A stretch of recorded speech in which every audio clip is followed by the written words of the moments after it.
Hola, hola, ¿cómo están? Gracias por haber sintonizado de nuevo esta entrevista de Es con Carácter. Soy Tito Andrés, CEO de Torch Liderazgo y Coaching, y para mí es un privilegio poder tenerlos acá. Esta es una serie de entrevistas donde semana a semana estamos compartiendo historias de personas interesantes que tienen algo para darnos en sus historias de vida, pero también algún consejo, alguna experiencia que nos ayude a mejorar nuestros resultados en nuestra vida profesional y personal. Y en esta oportunidad tenemos a Napoleón Ardaya. Él es periodista, comunicador social, político, ha sido presidente de la Brigada Parlamentaria. Ahora justamente desarrolla el rol de director para Latinoamérica del Instituto Pointman de Liderazgo y ha desarrollado a cientos de líderes en Latinoamérica, en el área privada y en el área pública. Es un privilegio tenerlo con nosotros, querido Napo. Gracias por estar acá. ¿Qué tal, Tito? Un gustazo, un privilegio, un placer estar aquí y conversar con vos. No, el privilegio es mío. Yo lo conozco hace un tiempo atrás, hemos tenido una amistad, estamos trabajando en un proceso juntos, pero la mayoría de las personas alrededor no lo conocen. Y siempre que empezamos este proceso de estas entrevistas, le hago siempre la misma pregunta a los invitados y es, ¿cuál es su historia? Cuénteme su historia, ¿cómo llegamos acá? Bueno, yo soy Napoleón Ardaya, nací en Camiri, me crié allí y luego me vine a la ciudad de Santa Cruz de la Sierra para profesionalizarme, ¿verdad? Para seguir los estudios. Posteriormente me casé y bueno, me quedé a vivir aquí. Soy comunicador social, he trabajado como periodista durante 20 años, trabajé en radio, hice algo de televisión, hice alguna cosita también en medios impresos, no en periódicos, no en diarios, pero en periódicos de publicación mensual y en algunas revistas, ¿verdad? Y también estuve en la docencia universitaria. Posteriormente ingresé a la arena política, fui diputado nacional, presidente de la Brigada Parlamentaria Cruceña, y una vez terminada mi gestión como parlamentario, fui invitado por una organización en la que ya yo servía como instructor capacitador de liderazgo para abrir una oficina para América Latina por cierto, hacer todo el trabajo. Así que en este momento soy el director para América Latina del Instituto de Liderazgo Pointman. Aparte de eso, hago algunas consultorías a nivel privado, personal, ¿verdad? Pero me ocupo de eso y bueno, sigo haciendo reflexión política, entre otras cosas. Buenísimo, buenísimo, gracias. ¿Cómo es que se involucra usted en el tema de la política? ¿Cuál es su proceso? Porque yo sé que usted, como me comentaba, vino a Santa Cruz de Camiri, se profesionaliza como comunicador, y en ese proceso, ¿cómo es que de comunicador saltamos a la arena política? Bueno, yo vengo de una familia política, ¿no?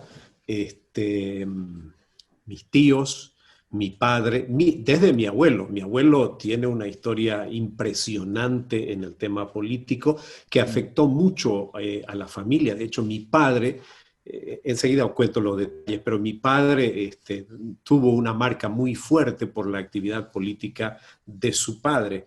Así que vengo de una familia política.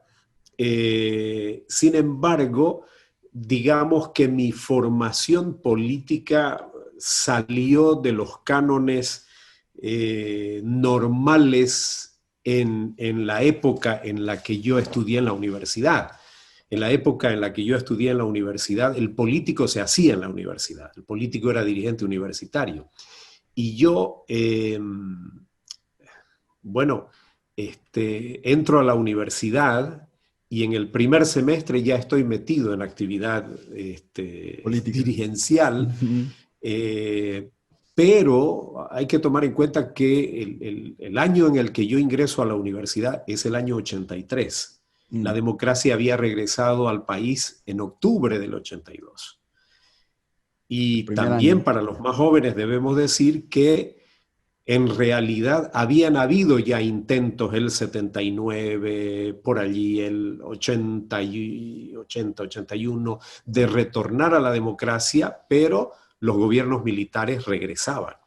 Entonces, cuando mi hermana se entera que yo estoy de dirigente universitario, viene a hablar conmigo para decirme, esto es muy peligroso lo que estás haciendo. Mi padre ya para ese momento era una persona muy mayor, tenía problemas de salud y me dicen, en cualquier momento regresan los gobiernos militares, te persiguen y le da un infarto a Mm, papá y vos vas a ser el responsable.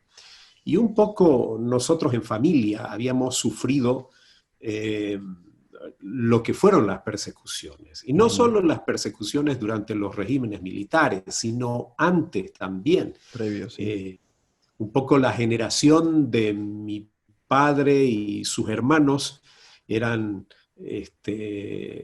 habían sido perseguidos por ser falangistas. Mi padre no era militante falangista, pero los hermanos sí, y Mm, entonces, pero todo en mi la padre bolsa. tenía el corazoncito, aunque él no era militante, él decía, yo no milito en la política porque yo soy víctima de la política. Y él Mm, se consideraba víctima de la política porque cuando tenía 5 años, aquí en Santa Cruz, ujú, él tenía 5 años de edad, pero mi abuelo, en una de las revueltas militares, mi abuelo era del Partido Liberal, lo toman preso y lo sacan al Paraguay. Estamos hablando de hace más de 100 años atrás, por cierto. Mi abuela tenía tierras en el Palmar del Oratorio, estaba allá en el campo horneando en aquellos años, había que ir a lomo y caballo, ¿verdad? ujú, Van allá para avisarle que el esposo ha sido detenido y sacado fuera del país. Entonces, ella al recibir la noticia cae muerta. mm, Mi padre tenía 5 años y él decía, a la edad de 5 años yo fui huérfano de padre y madre el mismo día por culpa de la política, porque había mm. fallecido la madre. El padre no había fallecido, pero él no había podido volver a verlo hasta que tuvo 23 años. Wow. Cuando ya mi abuelo había regresado del Paraguay, se fue a Cordillera, Lagunillas, allí se establece nuevamente y hace una nueva familia, ¿verdad? Mm, Entonces, mi padre y sus dos hermanitas mayores habían quedado huérfanas de padre y madre, al cuidado de la abuela materna por 2 años más.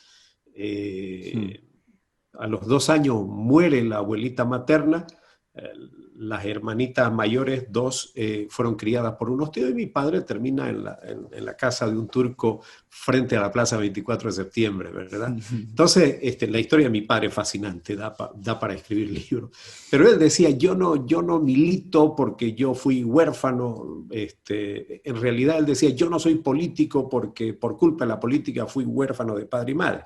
Mm, No militaba en un partido, pero era un hombre de pensamiento político. En mm, Camiri él fue dirigente cívico, fue dirigente de los petroleros, ujú, hacía temblar congresos petroleros, este, era un líder de opinión, escribía artículos. mm. Yo llevaba los artículos a la emisora de radio para que los Claro. lean. Ujú, Entonces, eso sembró en mí el tema periodístico, por un lado, pero el pensamiento político estaba allí, ¿verdad? Bueno, en la época los gobiernos militares también lo persiguen porque era dirigente sindical, aunque él no era de claro. izquierda, pero era, Mm, era dirigente sindical. Entonces, todos esos vaivenes los habíamos sufrido. mm, Dos primos míos fueron perseguidos duramente durante el gobierno de García Meza. Entonces eso estaba fresco en la memoria de la familia, ¿verdad? Y por eso cuando mi hermana me dice, tenés que dejar esto porque, claro. claro, me pone un peso de responsabilidad muy grande cuando me habla de mi padre. Entonces, digamos que aborté ese desarrollo natural que tenían los políticos de mi Ujú, época, que normalmente se fogueaban en la universidad. Entonces seguí estudiando, pero dejé la dirigencia. Pero como periodista y viniendo de una familia de tradición política, no dejaba de inquietarme, ¿verdad? Así que poco a poco me fui metiendo, me fui preparando. Yo no pensaba que iba a ingresar tan pronto en mi mente, tan pronto como actor político, porque mm, me había estado preparando por unos 10 años, había salido claro. fuera del país a tomar cursos de liderazgo político, en fin, ¿verdad? Pero en algún momento decidí dejar de analizar la realidad del país para tratar de ser un actor en su transformación. Y ese Mm. fue el ingreso. Bien, si bien, bueno, siempre hubo esa inclinación política y siempre hubo que se abortó en ese momento, ¿Qué fue eso que dijo? Como a usted lo acaba de mencionar ahora, dice el dejar de analizar la política y volverme un factor que cambie, que genere, que transforme la política. ¿Hubo algún evento que hizo que esa decisión sea tomada? ¿O recuerda algún momento, algún lugar o alguna situación que usted dice, esto fue lo que, así como su papá dijo, esto pasó con mis padres, no quiero saber nada, a lo mejor hubo algún momento donde usted dice, sí, quiero entrar. La verdad que no, la verdad que un evento así marcado, Ujú. decisivo, no, fue un proceso, de Proceso. a poco. Mm. Sí, porque claro, en mi casa había respirado política, porque mi Ujú. padre decía, yo no soy político por decir no milito en ningún partido, pero el hombre era un político. Mm. Cuando él se jubila y queda en la casa, venían los dirigentes petroleros nuevos a buscar a mi padre y le decían, don Napoleón, yo Se llevo llama el igual que nombre de mi usted. padre, Ujú. ¿no? Don Napoleón, nosotros vamos a ir al Congreso Petrolero, venimos a que usted nos prepare. A ver, muchachos, siéntense. Esto es así, así. Un congreso se prepara de esta manera, se forma esto. Ustedes tienen que acreditarse de esta manera, tienen que hacer esto. En el debate tengan cuidado de esto, siéntense de esta manera, expongan sus puntos de vista. O Mm. sea, y Ujú. yo bebía de eso siendo pequeño. Vos sabés Claro. que eso me ayudó un montón ya en el ejercicio de la política, porque como te Sí. digo, yo he saltado esa época de la universidad, entonces no tuve ese fogueo, aunque después me fui preparando, pero no es lo mismo. Ujú. Cuando estás rodeado de otra gente que sí tuvo ese trajín, entonces cuando entro en la política, eh, claro, entro con una mentalidad vengo de la sociedad civil, del ámbito institucional, el Claro. sector privado, nunca he estado en el Estado, nunca he dependido del Estado. Entonces, Ujú. como que me costaba asimilar lo político. Y de hecho, durante el primer año de mi ejercicio como diputado nacional, yo todavía no me asimilaba político, hacía esa distinción. Ujú. Y ahora cuando veo a otros que llevan 14 años haciendo política y dicen, nosotros no somos políticos, me río, ¿verdad? Bueno, a mí me tomó un año hasta que definitivamente dejémonos del lío. Yo soy político y lo asumo. Ahora, no voy a ser como otros políticos. No vine para estar en las prácticas de aquellos que están haciendo lo que todo el mundo detesta, ¿verdad? Yo Sí. soy político y un poco el desafío personal, que eso venía desde antes, digamos, las cosas de manera diferente. Bueno, es decir, ok, soy un político, pero que hace probablemente las cosas de manera diferente. Hace Ujú. algún tiempo estaba en otro país y por cierto, al presentarme en un evento, dijeron un político boliviano y conmigo estaba mi cuñado y me dice, cuñado, ¿no te da vergüenza que te presenten como político? Le digo, no, porque yo soy un político. Mm. Ah, desde luego, también hay gente, no faltan amigos. Una vez un compañero de promoción del colegio me dijo, vos no servís para político. En realidad me quería decir, no servís porque no mentís, no robás, no haces estas cosas. Y le digo, bueno, no sirvo para politiquero probablemente, ¿verdad? Pero Ujú. hacer política es otra cosa. El problema Por es que tenés supuesto. una mala imagen de lo que realmente es un político. Pero cuando lo asumí, esto me ayudó porque entonces sí, fui de lleno con Mm. lo que tenía que hacer y Ujú. creo que la gente lo supo distinguir, lo supo valorar. De hecho, hasta ahora hay gente que recuerda las propuestas, los hechos, las acciones y las luchas que tuvimos, ¿no? Mm. Entonces, ¿qué significa para usted ser político? Hablemos de esa Yo creo distinción que usted que hace. sí, a ver, cuando yo hablo de esto digo que es una vocación de servir a los demás, sin importar ni la línea política ni las creencias de esos otros, porque un aspecto que es Mm. muy marcado hoy en la política es ir a nombre de un grupo, Ujú. a nombre de, y no siempre grupos de actividad honesta, noble, ¿verdad? Los famosos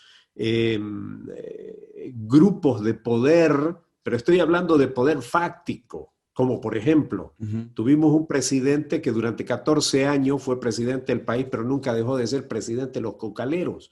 Entonces, ¿qué intereses representaba? Representaba los intereses de un grupo de poder fáctico, no representaba los intereses de todo el país, ¿verdad? Ujú. Y como ese ejemplo tenemos muchos otros que van a nombre de sectores y que Sí. solo pretenden representar los intereses de los sectores, pero no están pensando en función del país. Así que yo entiendo que la vocación, o sea, el servicio público es una vocación a servir, primero servir, no servirse, ¿verdad? Pero Ujú. servir a todos con una visión de país muy clara y con una mirada hacia el futuro. Ujú. Qué distinto de lo que tenemos ahora, de lo que estamos acostumbrados cuando hablamos de esta área, ¿no? ¿Cuáles serían entonces, haciendo una pregunta secundaria ahí mismo, cuáles serían algunas de las características que podríamos nosotros tener que buscar de esos servidores públicos idóneos? Esta serie de entrevistas que vos estás haciendo tiene que ver con carácter. De hecho, decís es con carácter. Y yo creo que ese es el primer elemento. Ahora, hay que aclarar que cuando hablamos de carácter no estamos hablando de temperamento. Mm. En toda Ujú. América Latina tenemos un gran problema con la palabra carácter Sí. porque es polisémica, es decir, tiene muchos significados. Y el significado con el que la utilizamos en nuestras conversaciones cotidianas tiene que ver con temperamento, pero no estamos hablando de temperamento. En realidad estamos hablando de lo que una persona es en esencia, en lo más profundo. Tiene que ver con los principios y los valores que caracterizan, y esta utilización de la palabra un tanto cacofónica es intencional para Ujú. recordar carácter, lo que me caracteriza en Sí. términos de principios y valores, ¿verdad? Entonces, creo que ese es un primer elemento. De Ujú. hecho, ahí yo tengo un criterio también un poco diferente de lo que comúnmente se piensa. La gente está esperando un caudillo con carisma para decir, ese es el candidato que necesitamos. Y cuando Mm. alguien no tiene carisma, decimos, no, no, ese no sirve porque no tiene carisma. Para un rato. Hemos Sí. tenido muchos carismáticos porque no nos sirvieron de nada, porque no tenían carácter. Y en la historia de la humanidad vas a encontrar líderes que probablemente no eran carismáticos, pero con carácter transformaron sus naciones, sus países y tuvieron un impacto positivo. Así que creo que el primer elemento tiene que ver con carácter. Por cierto, luego tiene que ver con preparación. Mm. El Mm. servicio público no es lo mismo que manejar tu hacienda personal, ¿no? Tiene su manera de hacer las cosas. Entonces, por eso es fácil cuando uno ve a políticos identificar quién es demagogo, ¿no? El que dice que va a cambiar esto de la noche a la mañana. Eso no sucede de la noche a la mañana. Son Sí. procesos porque el aparato del Estado es muy pesado. Es frustrante para el que viene del ámbito privado como venía yo, ¿verdad? Es muy Ujú. frustrante, Ujú. porque en el ámbito privado estamos acostumbrados a esto se hace, esto no se hace, aquel fuera, en fin, ¿verdad? Y aquel venga y sea parte del equipo. Bueno, en el Sí. ámbito del manejo del Estado no es tan fácil, así Mm. que requiere preparación, requiere formación.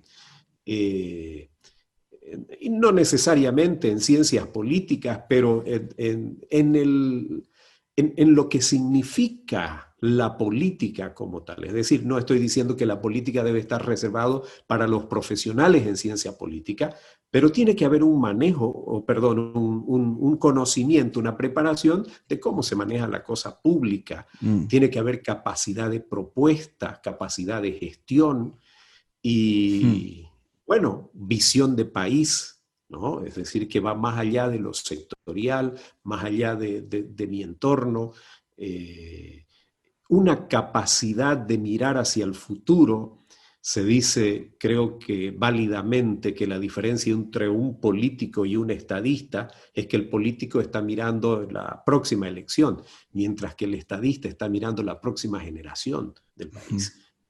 Y creo que esos aspectos son fundamentales si queremos que las cosas cambien. Tal cual. Eh, ¿Qué fue entonces en el momento de entrar, a lo mejor utilizando esa como entrada a la pregunta? Venimos nosotros del mundo privado y entramos al mundo político, ¿cuál fue esa primera barrera con la que usted se chocó dentro del tema político? ¿Cuáles fueron esos primeros choques que usted pudo darse cuenta de que este es otro rubro, este es otra esfera, esto es completamente diferente? ¿Cuáles fueron esas cosas que usted fue enfrentando en este proceso?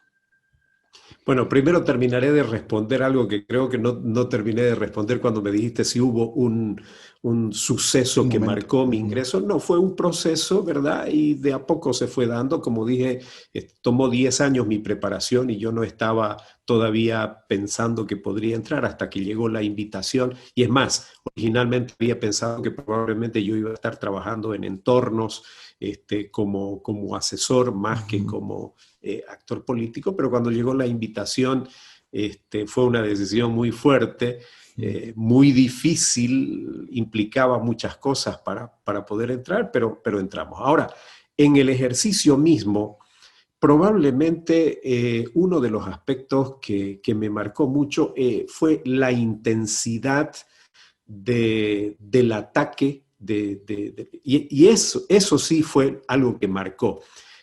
Yo me había postulado como candidato dentro del ámbito parlamentario a un cargo electivo y allí mi oponente, quien también se postulaba para el mismo cargo, llevó gente a gritar ataques personales infundados, ¿verdad? Y ahí yo comencé a pensar un poco, porque uno no está acostumbrado a ese tipo de cosas. Yo soy una persona de diálogo, soy una persona de conversación, de analizar los temas.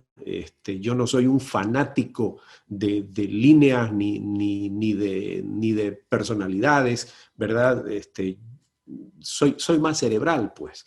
Y entonces, eso me sacudió un poco porque era algo muy fuerte. Y ahí entendí que parte de lo que se requería en política también era la capacidad de pelear, que es un espacio de pelea. Allí nadie te concede nada, tenés que trabajar y tenés que conseguir. Y entonces, porque por un momento fue tan intenso el ataque, infundado, ¿verdad? Pero no estás acostumbrado a eso, pensás en tu familia, ¿verdad? Pensás, pero dije, ahí vino la reflexión y el entender. En la política, el otro aspecto que tenés que tener claro es que es un espacio de pelea. Y si tenés convicción y crees en los argumentos que tenés, ¿por qué no vas a pelear? ¿Por qué no vas a ir? Y fui, ahí cambió y fui y logré, gané esa posición electiva y de ahí poco a poco la carrera fue en ascenso de una manera impresionante y hasta lograr un liderazgo nacional. Llegamos a ser la brigada parlamentaria más poderosa del país. Nosotros invitamos a ministros de Estado a que vengan aquí a Santa Cruz a rendir cuentas sobre los temas de Santa Cruz, ¿verdad? Eso hablaba del poder que tenía la convocatoria que la brigada tenía. Y eso pasa por liderazgos individuales también, personales, ¿verdad? Así que sí, ahí hubo un momento crítico que me ayudó a asumirme como político. Entonces, podemos decir que ese fue el primer choque cultural saliendo del área privada al área política, al darme cuenta de que aquí tengo que estar con los puños arriba porque este, es así el ambiente. Más que con los puños arriba, en el sentido de aprender a confrontar y a pelear por las causas, Sí, ¿verdad? sí. Con la guardia en Yo alto desde me las refería. ideas, ¿no? Ujú. Es interesante porque un par de veces, más bien yo tuve que frenar pelea física en el Parlamento, ya me estaba haciendo famoso por eso, separar, dividir por las peleas físicas, digamos, ¿no? Porque obviamente ese no es mi terreno, ¿no? Mi Sí, terreno es el claro. de la idea, el de la propuesta y el de la gestión. Ujú. ¿Cuál, tengo una curiosidad. ¿Por qué la política? ¿Por qué escogió la política? Eh, Bueno, como decía antes, yo me pasé 20 años de mi vida como periodista analizando la realidad del país. Y en determinados momentos me frustraba el ver que pasaba el tiempo, pasaban los actores políticos, habían rostros nuevos, pero las mismas prácticas. Y este es un elemento que también es importante, porque hoy en día, por ejemplo, se sigue con, esta idea no es nueva, ha estado allí presente siempre, solo que las nuevas generaciones creen que es algo nuevo, al decir queremos caras nuevas en las políticas. Ok, ponete a pensar cuántas caras nuevas entraron en las dos últimas elecciones. Decime qué son esas caras nuevas ahora. Muchas de ellas son caras viejas en política porque son parte de las prácticas viejas en política, ¿no? Entonces yo creo que el tema acá no es generacional, no es si sos joven o sos mayor, lo que se necesita son prácticas nuevas en la política, ¿verdad? Maneras de hacer política de manera en forma diferente. Entonces no se trata de actores nuevos, sino actuaciones diferentes. Porque podemos cambiar el nombre de los actores y Mm. se puede renovar generacionalmente si las prácticas siguen siendo las mismas. Esto es lo que vamos a tener. No sirve de nada. Entonces la política es un lugar donde se pueden hacer cambios profundos. Eh, Sí, pero también entendí que no Ujú. necesariamente necesitas estar adentro, que Mm. muchas veces podés estar cambios desde afuera. Ahora, depende del rol que desempeñás, que cumplís, ¿verdad? Porque a veces se piensa que solo desde la política se pueden gestar cambios. Yo te puedo mencionar ejemplos, que no los voy a mencionar ahora, Ujú. pero hay muchos ejemplos de cambios que se han producido desde fuera de la política cuando se supo manejar bien y se supo articular acciones Ujú. desde fuera del espacio de la política y se supo hacer un lobby adecuado para lograr cambios. Algunos positivos y muchos negativos, pero bueno, los ejemplos están allí de cambios que se producen desde fuera del escenario político. Claro, allí el proceso es mucho más lento, Sí. requiere una articulación mucho más amplia, pero el creer que solo desde adentro de la política se pueden gestar cambios no es totalmente cierto. Sí. Por tanto, quien cree que entrando en la política va a lograr cambios fundamentales y trascendentales sin tomar en cuenta a otros actores de la sociedad civil, está equivocado. Sin duda. ¿Qué le podríamos decir a las personas que aspiran a cargos públicos o a entrar a este rubro? ¿Qué usted le podría recomendar de su experiencia? Primero, preguntarse si realmente tiene vocación de servicio. ¿A qué va? ¿Cuál es el propósito? Si va en la búsqueda del poder por el poder, yo le diría quédate donde está. No necesitamos más gente que busque el poder por el poder. Necesitamos gente que vaya a servir para transformar las cosas en este país. En ¿Cómo segundo puedo darme lugar, cuenta, perdón, cómo puedo darme cuenta de que tengo esa vocación de servicio? ¿De qué manera yo puedo darme cuenta o confirmar? ¿qué me motiva? ¿Qué es lo que estoy buscando en la Hmm. política? ¿Para qué voy a ir? ¿Por qué voy a dejar lo que estoy haciendo para ir a la política? ¿Qué me Hmm. mueve? ¿Cuál? Esta pregunta creo que es importante. ¿Qué estoy dispuesto a hacer para llegar Hmm. a ocupar una posición en la política? Porque de manera discursiva también la gente te puede decir, yo he trabajado con alguna gente que me ha pedido asesoría cuando está en candidaturas, ¿verdad? Y me dice, no, es que yo soy diferente, sí, yo quiero servir, ok. Pero cuando entramos a trabajar ya, por un lado, la propuesta, y entonces dice, no, es que voy a decir esto para lograr, o sea, me estás hablando de manipular. Segundo, cuando entramos en Hmm. acciones de Hmm. campaña, no, es que vamos a hacer esto para...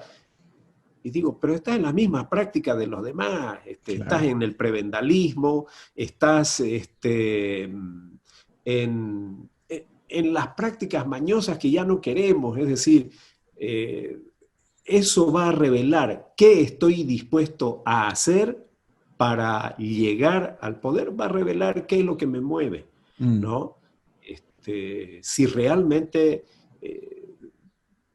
tengo valores democráticos y de transformación de la sociedad, y estoy dispuesto a pagar el precio, era algo que decía, porque entrar en la política, para el que no ha estado allá, implica un precio muy, muy, muy alto, ¿verdad?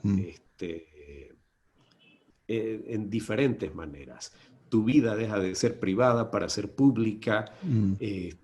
Tu familia sufre las consecuencias de lo que haces y no haces. Y ahí no estamos hablando solo de si caes en casos de corrupción. Yo creo que la gente honesta, por la que se le presente la oportunidad, no va a caer en casos de corrupción. Pero sí estás expuesto a cometer errores políticos. ¿Y qué son los errores políticos? Callarte cuando debías haber hablado. Hablar demasiado cuando debiste haber callado. Tuitear lo que no debiste haber tuiteado. No sé si esto lo puede escuchar alguien. Son errores políticos, ¿verdad? No es corrupción, pero son errores políticos. ¿Y sabes qué? Tienen consecuencias que no solo las pagas vos políticamente, las paga también tu familia. Entonces, hay otras consecuencias. En mi caso, yo era periodista. Para un periodista implica quemar sus barcos, ¿verdad? Entrar a la política, porque cualquier otro profesional puede ir y volver de la política. El médico, el abogado, el administrador de empresas, desde cualquier ocupación podés ir y volver a la política y no pasa nada. Pero el periodista, cuando entra en la política, está asumiendo una posición, una bandera, y se entiende que el capital que tiene un periodista es su credibilidad en base a la objetividad con la que puede realizar su trabajo. Ojo, hablo de objetividad, no de neutralidad. Algunos confunden. Para mí son diferentes. Es cierto que uno no es neutral nunca, porque uno siempre tiene sentimientos, tiene trasfondo que le hace evaluar las cosas, pero desde de las prácticas, de las buenas prácticas del periodismo, si no queremos hablar de principios, pero de las buenas prácticas del periodismo, hay manera de hacer un trabajo con objetividad, el contrastar fuentes, en fin, los aspectos técnicos del trabajo periodístico que le permiten a uno ser más objetivo, aunque no necesariamente sea neutral, ¿verdad? Todo ese manejo es parte de tu capital, que en un sentido puede perderse cuando entras en el escenario político, porque ya asumís una bandera política, partidaria, alguna causa, en fin, ¿verdad? Y entonces regresar de la política al ejercicio periodístico es muy complicado, muy difícil, y pocos lo pueden lograr. En mi caso, gracias a Dios, yo terminando mi gestión, regresé, hice un programa de entrevistas políticas, y creo que la respuesta que obtuve fue muy positiva. La gente valoraba ambos aspectos, lo que había sido mi ejercicio en la política y lo que seguía siendo mi práctica en el ejercicio periodístico, ¿verdad? Pero en el momento de tomar la decisión para entrar, el evaluar esto era muy complicado. Por el otro lado, en términos de lo que pensás de tu credibilidad, en toda encuesta de confianza, de credibilidad aquí en Bolivia, vas a encontrar que siempre en los dos primeros lugares está la Iglesia Católica y la prensa. A veces Iglesia Católica en primer lugar y la prensa en segundo lugar, a veces a la inversa, la prensa en primer lugar, en segundo lugar la Iglesia Católica. ¿Y dónde está la colectividad política? ¿Dónde están los políticos? En el último lugar de credibilidad. Bien abajo.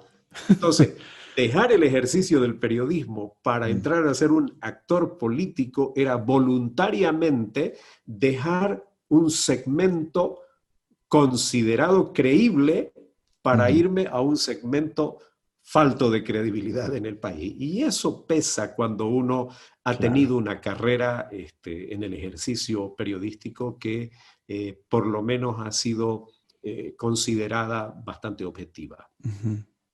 Entonces podríamos resumir que tiene que ver con la vocación de servicio, asegurarme que tengo una vocación de servir a los demás, asegurarme que estoy dispuesto a pagar el precio, a quemar mis barcos a hacer lo que tenga que hacer, eh, porque lo que decía, quizás si soy periodista que sea más fuerte el cambio, digamos, ¿no? Pero cualquier persona que se mete al área política tiene cosas que pagarte, digamos, como mencionaba, la familia, la reputación, el hecho de comerte después errores que no son tuyos, pero que la gente lo ve así, digamos, ¿no? Entonces, hay otra cosa más que mencionó o que podría mencionar acerca de lo que tendría una persona que aspira a prepararse para.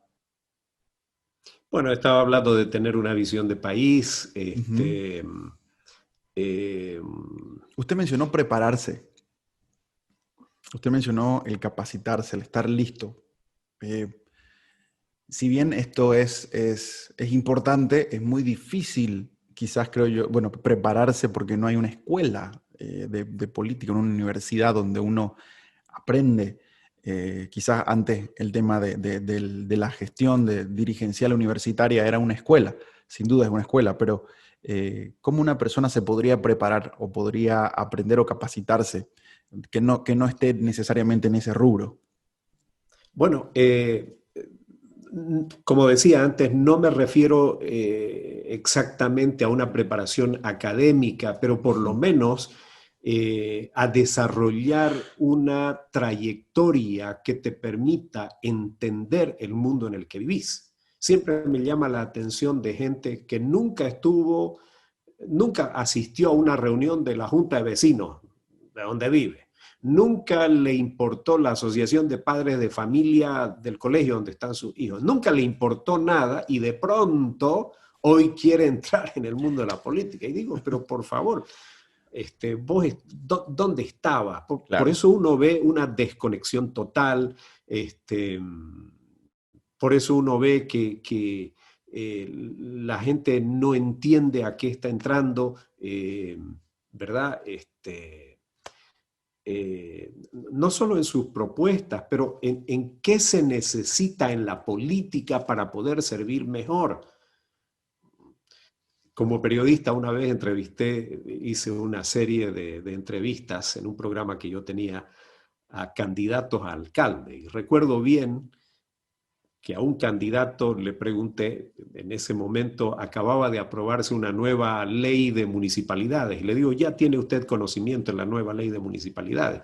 Y el tipo me dice, no la he leído todavía. Ok, se la concedí, ¿no?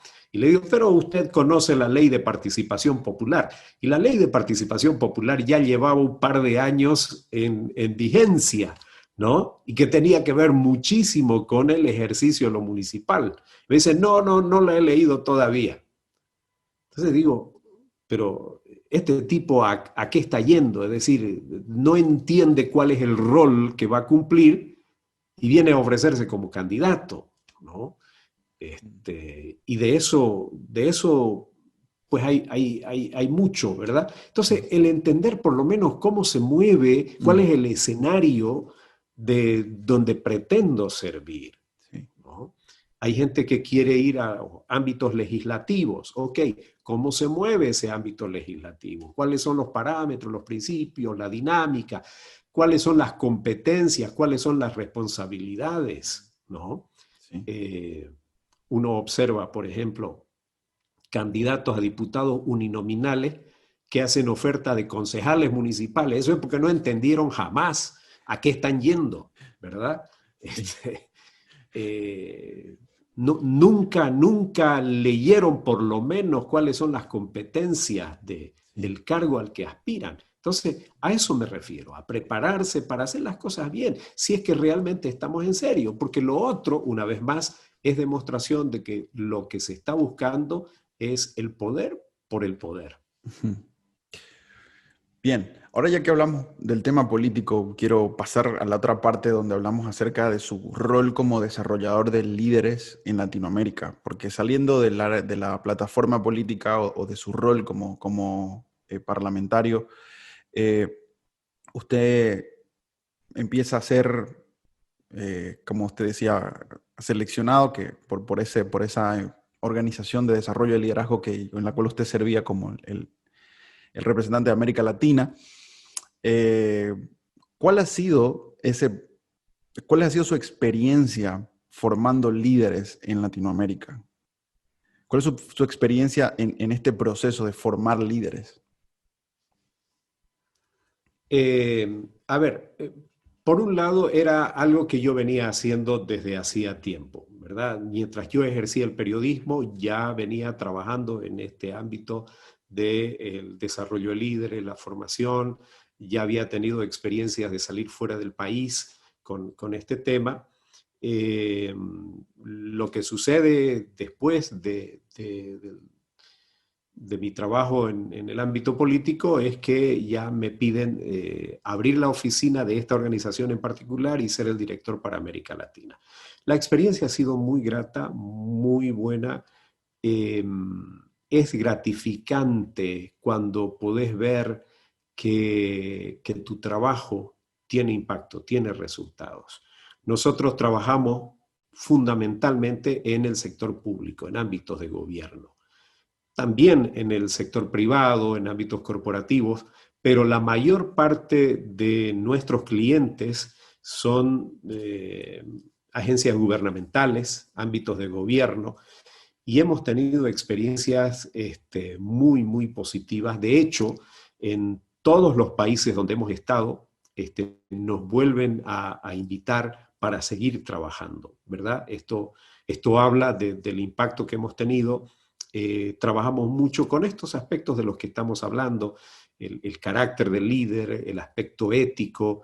Entramos en el engorroso tema de cómo prevenir corrupción, cómo desarrollar una cultura organizacional en ámbitos tanto públicos como privados que nos ayuden a transformar la cultura para evitar la corrupción. Así que son experiencias muy, muy, muy lindas, muy positivas.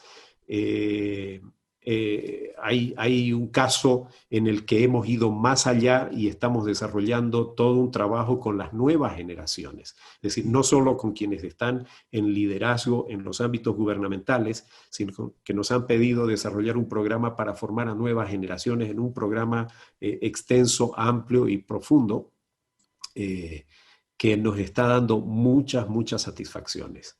Mm. La pregunta es porque obviamente el trasfondo mío tiene que ver con liderazgo. Desde muy chico he estado capacitándome, la verdad es que es algo que me apasiona y es algo que creo que estoy convencido en realidad de que es muy necesario en Latinoamérica, especialmente en nuestra cultura. Creo que es algo que nosotros necesitamos crecer y desarrollar. Y cuando hablamos de este proceso de intentar transformar las naciones o nuestros países con liderazgo, ¿cuáles son esas principales barreras que usted ve en su servicio que usted ha hecho capacitando gente, entrenando gente, desarrollando líderes en realidad, no tanto capacitando o entrenando, sino desarrollando líderes? ¿Cuáles son esas barreras que usted ha visto que son quizás comunes en donde haya estado? Una de ellas es el inmediatismo, el querer resultados inmediatos. De hecho, Mm, por ejemplo, en el tema político, lo tengo que decir con un sentido autocrítico. Yo ujú, participo de reuniones de muchas instituciones aquí y soy parte de algunas instituciones de aquí de Santa Cruz, ¿verdad? Y uno de los aspectos que es reiterativo es el hecho de pensar en términos de proceso, mm, ¿no? mm, Somos muy inmediatistas, estamos pensando que la cosa va a cambiar en la próxima elección, ¿no? sí. Esta elección que viene, ocupémonos de esto, después lo demás, y no miramos el proceso con un poco más de largo plazo. Mm, Eh, y podés hacer cambios, pero no transformación en el corto plazo, claro, ¿no? Y no claro. necesariamente los cambios van a ser positivos. Ahora, este, tengo que tener cuidado con el uso de la palabra transformación aquí en Bolivia porque ha sido mal utilizada. Y con la palabra proceso también, porque ha sido muy mal utilizada, ¿verdad? En la última década. Sí. Entonces, pero el apostar por un proceso Es algo importante. Y esto es lo que estamos haciendo, como te decía, en un país de Centroamérica, donde estamos trabajando un proceso de largo plazo, comenzando desde los chicos que están en el ámbito educativo. Y creo que el impacto que ya podemos, llevamos 5 años en el trabajo, ya podemos evaluar algunos resultados, pero todavía hay que seguir trabajando porque implica transformación cultural y la transformación cultural no se hace de la noche a la mañana. Estoy convencido de que nosotros vamos a transformar nuestro continente en la medida que transformemos nuestros líderes, que podamos tener y desarrollar líderes que impacten en donde sea que estén, en sus áreas, ¿no? En el área de la educación, en el área de las finanzas, en el área de la empresa privada, en el área obviamente, del gobierno. Y sin embargo, yo creo que lo más desafiante es que nuestra cultura, aparte de lo que usted mencionaba, que es inmediatista, es una cultura que no tiene la capacidad de mirar hacia adelante y poder perseguir algo que sea más grande que ellos mismos. La falta de visión, la falta de tener un plan, unos pasos a seguir, me parece que es algo muy fuerte en nuestra sociedad, en nuestra cultura, pero también creo que otra de las cosas interesantes en la experiencia que he tenido, igual ayudando a desarrollar el líder, es que nosotros no entendemos que estos procesos que queremos ver a largo plazo o que nos gustaría ver o que soñamos ver a largo plazo requieren no solamente el proceso, sino demandan esfuerzo, mucho trabajo, eh, mucho sacrificio. Eh, el tema inmediatista que usted mencionaba tiene que ver con eso también, pero para mí no somos conscientes que, que estos procesos se construyen y se construyen de a poco y se construyen dando pasos y se construyen esforzándome y se construyen dando lo mejor de mí en cada paso, en cada cosa que tenga que hacer o dar. Eh, y eso es lo que yo encuentro interesante. ¿Cómo nosotros, desde nuestra posición de desarrolladores, de líderes, podemos acelerar esos procesos de manera intencional? Por lo menos acelerar los procesos de comprensión de esta información o de esta Ahora, necesidad. es muy complejo y es muy difícil. Yo a todo lo que has dicho añadiría que hace falta valentía también. Ujú, Fíjate vos, si analizás cómo los diferentes gobiernos han ujú. respondido a esta emergencia de la pandemia, cómo han actuado, Sí, uno puede identificar a los actores políticos que han actuado en base o en respuesta a las redes sociales sí, y sí. quienes han actuado independientemente o tratando de ser no tan influenciables por las redes sociales, pero tratando de resolver el problema en el fondo, Ujú, ¿verdad? Vivimos en un mundo que se ha vuelto cada vez más complejo. sí. Esta inmediatez de las comunicaciones, de la interacción con la gente, sumado a algo que Mario Vargas Llosa denomina la civilización del espectáculo, esto que todo se ha banalizado, esto que todo se ha convertido en una puesta en escena. Sí. La política es otro escenario de puesta en escena. Entonces, donde la popularidad, por eso es el momento de los populistas, tienen Ujú, gran arraigo los populistas porque se trata de ser popular, de caerle bien a la gente, ¿verdad? De conseguir likes y adhesiones en las redes sociales, no importa el fondo de la cuestión. sí. Se ha vuelto muy difícil decir la verdad y, y apostar por esa verdad. Ujú, E ir por una causa que valga la pena, aunque para ello tengas que ser políticamente incorrecto. sí. Entonces requiere mucha valentía ser Ujú, políticamente incorrecto.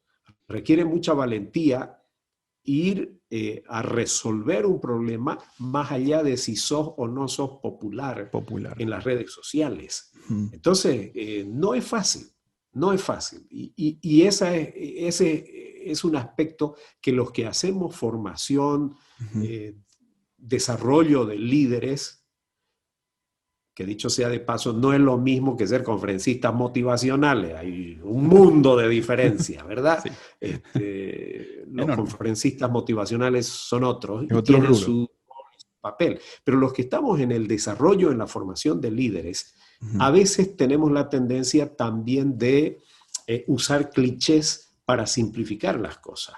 Sí. Pero la verdad es que no es tan simple.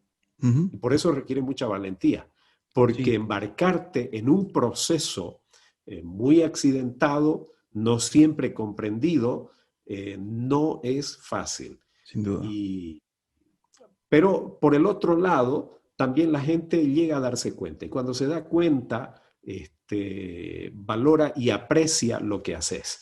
Sí. Por eso el tema del carácter es tremendamente importante. Ujú. Yo siempre digo de que todos tienen todos tienen la capacidad de liderar, pero no todos están dispuestos a pagar el precio por liderar. Porque como dice, liderar es difícil. O sea, aparte de que es un proceso largo, es un proceso difícil que uno tiene que asumir ciertas premisas valientemente, como usted dice, con coraje, de poder marcar el camino, aunque no sea lo popular. De tomar decisiones que a veces no parecen que están basadas en convicciones y no en preferencias, y no en tendencias, sino en convicciones. Y el liderazgo también tiene que ver con ser consciente del proceso que uno va a seguir, que va a ser que es una construcción a largo plazo, y que en realidad el liderazgo auténtico se mide en el largo plazo, se mide no solamente en cuán popular soy ahora, sino en las decisiones que tomo cuando nadie me ve, en las decisiones que tomo cuando nadie está cerca, en las decisiones que voy tomando con el tiempo y la coherencia que voy teniendo en el tiempo. Por eso para mí es determinante que las personas en general, el público en general, pueda aprender liderazgo, pueda asumir la responsabilidad de liderar por lo menos su propia vida, para después liderar lo que decida liderar en el mundo, en sus finanzas, su trabajo, en una empresa, en lo que sea que decida, en la política inclusive, eh, que decida liderar, para mí es determinante. ¿Cuáles son algunas de las lecciones que usted ha aprendido en todo este proceso de su vida, querido Napo? Quizás dos lecciones de sus aciertos y dos lecciones de sus no tan aciertos, de los cuales podamos aprender. Eh, A ver, comencemos por las cosas en las que probablemente debí haber actuado de otra manera, es decir, de los errores que cometí. Ujú. Por ejemplo, como estoy tan enfocado en propósito y en proceso y en resolver los problemas más allá de la opinión popular, Ujú. y por lo menos en mi paso por la política, algo que probablemente debía haber hecho mejor es el tema de proyección de imagen. Recuerdo muy bien cuando yo era presidente de la brigada y nosotros desarrollamos un trabajo muy importante en la elaboración de nuestras propuestas para la nueva ley de hidrocarburos, donde nace el IDH.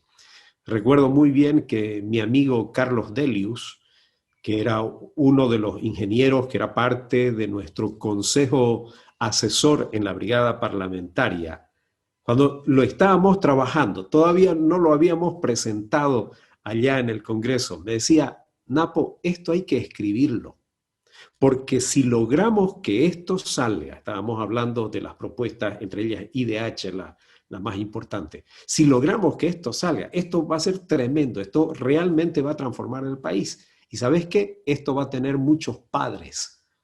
Esto tenés que escribirlo. Hasta el día de hoy nos encontramos con Carlitos. Me dice, yo te dije, no le hice caso, no le hice caso, ¿verdad? Y entonces hoy día, no solo los que fuimos actores directos de todo ese proceso, ¿verdad? Algunos parlamentarios de Santa Cruz, parlamentarios de otros lados, también Ormando Bacadíes, que tiene la valentía de promulgar esa ley, al margen a veces aparecen otros actores diciendo, nosotros también fuimos parte. ¿Dónde estabas vos, digamos? ¿No? Vos no existías en ese momento, ¿qué venís ahora como? Pero es increíble cómo hay gente que trabaja muy bien la imagen, aunque probablemente no siempre tiene resultados concretos que ofrecer. Entonces, en lo personal, a veces analizo las cosas que hice y me doy cuenta que un aspecto que yo no le presté mucha atención es a esto de la proyección de imagen. Normalmente he sido de un perfil un poco más discreto, pero de tratar de concretar resultados, ¿verdad? Me importan los resultados más que la promoción. Y aún hoy día lucho en el desarrollo del liderazgo y en la proyección, manejando una organización internacional, todavía sigue siendo una lucha para mí. No soy muy dado a la autopromoción, ¿verdad? Ese es un tema.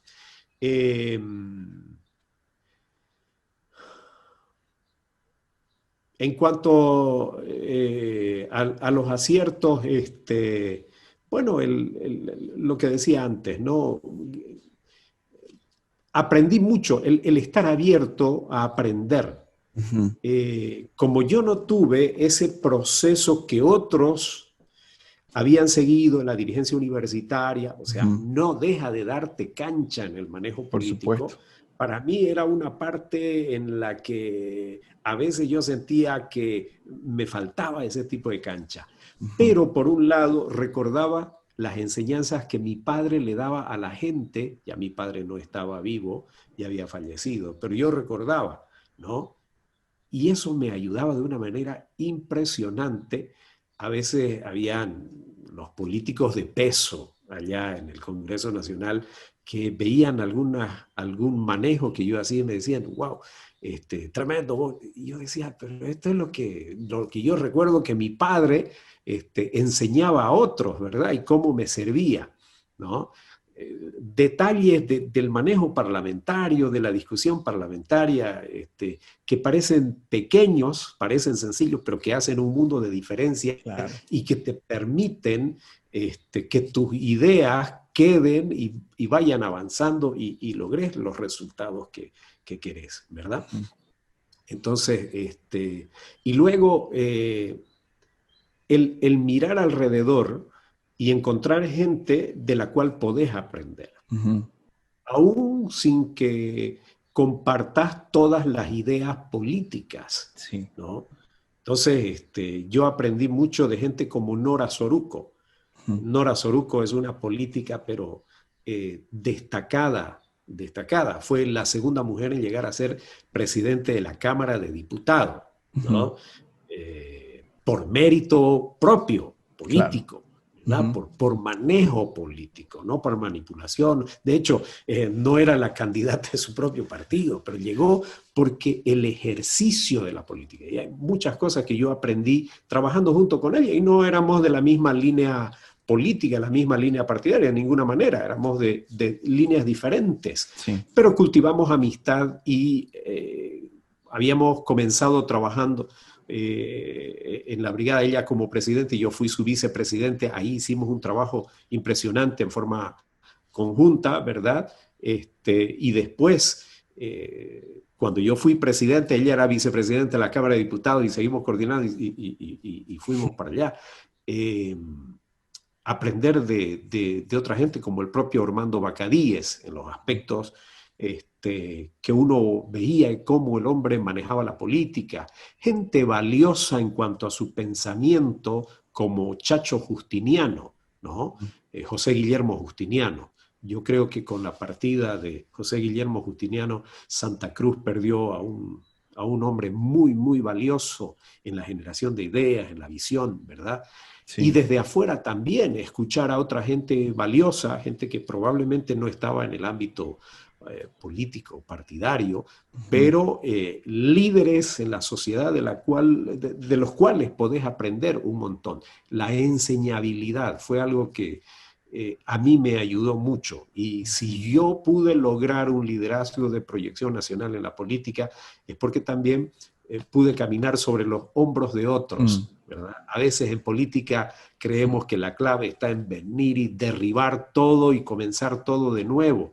No, hombre, podés valorar lo bueno, lo positivo que otros han hecho y sobre eso ir más allá y lograr resultados que sean de beneficio para todos. Así que entre las lecciones probablemente esas mencionaría. Buenísimo.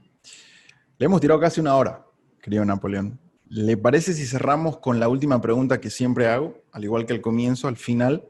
¿Cuáles son 3 o 4 consejos para las personas que quieren crecer en liderazgo, pero que también están aspirando al tema político, que tienen que tomar 3 cosas, 4 cosas resumidas? Que hagan un análisis de sus motivaciones, ¿verdad? Uno puede tener talento, uno puede tener habilidad, pero las motivaciones van a ser las que te van a llevar en la dirección correcta o en la dirección incorrecta. Okay. Aprender a desarrollar procesos, no solo en lo que haces para adelante, pero en tu propia vida, en tu propio desarrollo, ¿verdad? Queremos las cosas inmediatas, queremos las cosas para ayer.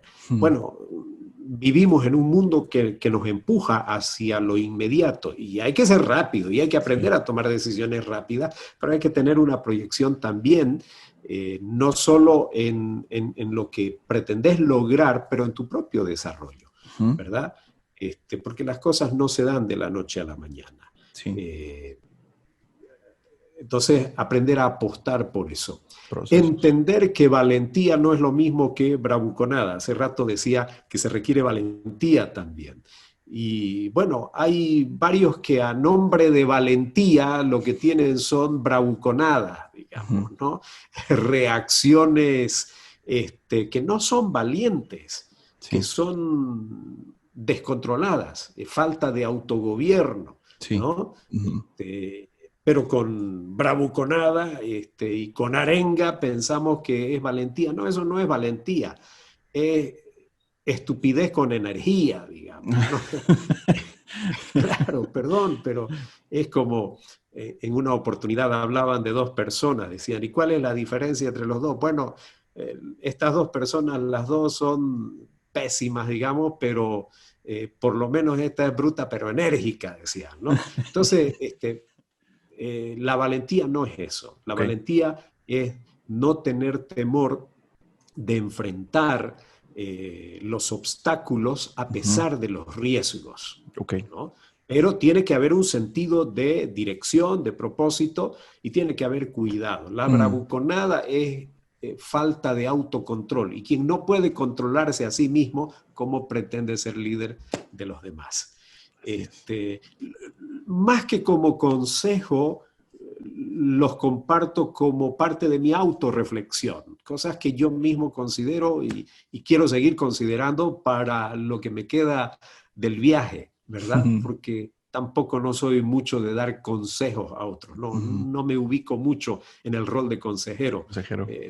En el desarrollo de liderazgo prefiero ubicarme en otros roles que ayudan a la gente a descubrir su propio potencial y a encontrar sus propias respuestas. Buenísimo.